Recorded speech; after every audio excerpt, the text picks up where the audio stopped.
Éric Dupond-Moretti, vous avez regardé la conférence de presse de François Fillon cet après-midi? Non. Non. Donc je ne peux pas vous demander ce que vous en avez pensé. Non, mais je peux vous dire ce que je pense de cette affaire. Messieurs Davé et Lhomme, qui sont toujours bien informés, ils sont les nouveaux inquisiteurs, seraient avisés de lire un traité qui est un traité de droit parlementaire qui a été rédigé sous la Troisième République par Eugène Pierre. Il était secrétaire de l'Assemblée nationale de, si ma mémoire ne me trahit pas, 1875 à 1925. Et il rappelle que ces règles sur les attachés parlementaires sont des règles qui sont définies par le bureau de l'Assemblée. C'est la raison pour laquelle, d'ailleurs, il y a deux règlements, un règlement au Sénat, un règlement à l'Assemblée nationale. Et qu'on ne peut envisager des poursuites, messieurs, parce que le droit, c'est important. Là, la liste, c'est fondamental, mais le droit, c'est important. Qu'à compter du moment où le bureau a déjà fait une enquête. En d'autres termes, le PNF... Le parquet national financier. Celui qui vous alimente est incompétent. Alors je vais vous dire pourquoi il vous alimente, c'est pas compliqué. Pardon, mais pourquoi on ne sait pas depuis le début ça? Pourquoi est-ce qu'on découvrirait ça ce soir? Le parquet national financier. Vous savez, ça s'appelle la séparation des pouvoirs. Ça fait 14 jours qu'il est au boulot. Donc Monsieur Toussaint, nul n'est censé ignorer la loi, pas même les journalistes. Oui. On a lancé, vous savez, le Canard enchaîné a publié un certain nombre d'infos. Ça intéresse toute notre société, je le comprends, mais alors parfaitement.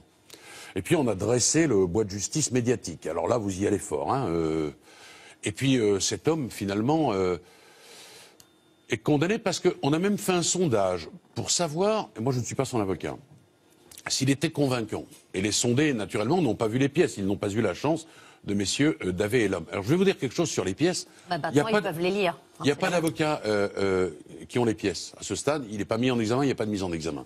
C'est donc ou la police ou le PNF qui vous communique les pièces. Et je vais vous dire autre chose. On va vous poser une question maintenant, vous interrogez. Alors tout à l'heure, vous avez accusé le PNF. Vous avez dit le PNF vous a donné... ou la police qui le sert. C'est pas la même chose. Si vous accusez, il faut avoir des preuves. C'est où la police... Oui, bien sûr. Vous en avez des preuves. Bah oui, c'est où la police, monsieur. De toute façon, il n'y a pas monsieur, il n'y a pas d'autre solution. Il n'y a pas d'avocat là-dedans. Alors, ou alors c'est un greffier, ou alors c'est une femme de ménage qui a piqué les PV. Je vais vous dire le problème. C'est le respect de la loi. Je vais vous le dire le problème. Par déduction. C'est le respect de la loi. Et j'ai pas fini, madame, s'il vous plaît. Je vais vous dire autre chose, monsieur. Le PNF tire sa compétence de la loi.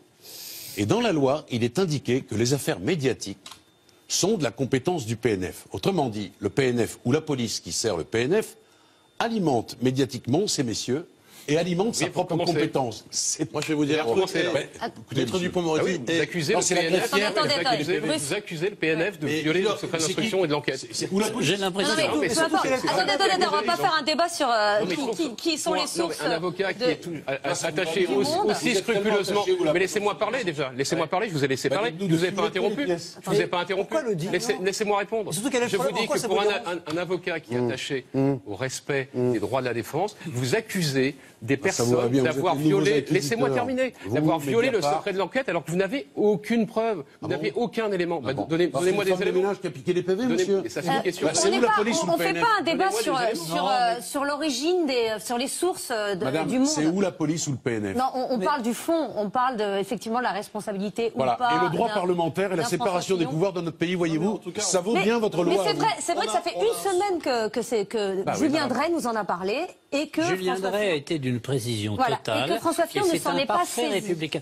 Pourquoi? Comment M. Bartolone a accepté la police perquisitionnant à l'Assemblée? Exactement. Alors ça, c'est un scandale. C'est un scandale absolu. Ce soir, c'est que vous êtes le nouvel avocat de François. Pas du tout. Non, pas du tout, c'est l'avocat du droit. Non, monsieur, je suis l'avocat des principes. Non, je ne suis pas son avocat et je ne serai pas son avocat. Encore un mot, Éric Dupond, mais on va passer à l'autre affaire. Je dis qu'il faut d'abord, j'ai dit tout à l'heure, une enquête du bureau avant que la justice puisse être saisie.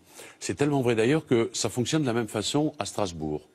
Et que, s'agissant de l'affaire Marine Le Pen, le bureau de l'Assemblée a d'abord fait son enquête et ensuite il y a une transmission judiciaire. Parce que c'est et sans un ça, régime parlementaire. il n'est pas possible qu'un juge d'instruction, ou alors il n'a pas lu non plus, comme ces messieurs, le traité de droit parlementaire, mette en examen François Fillon. Le droit, c'est le droit.